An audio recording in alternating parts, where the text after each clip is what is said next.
In this video, I'm gonna teach you how to see your Valorant star on Discord. It's a very quick and easy process, so make sure to follow along.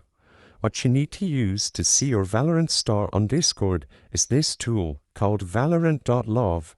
So open up a web browser and go to Valorant.love. After you arrive at the website, just scroll down into the Discord bot and select Invite to your server. After you arrive at this page, just select the Direct Install button at the bottom of the page.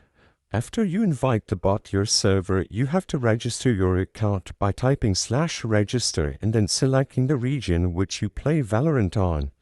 On the next window, you will be prompted to log in using your right ID and password. After you properly sign into your Valorant account and you choose a method to get your Valorant star, you can just type /store and your daily star will be displayed as long as the bot is properly set up and invited to your server. I hope I was able to help you on how to check your Valorant star on Discord.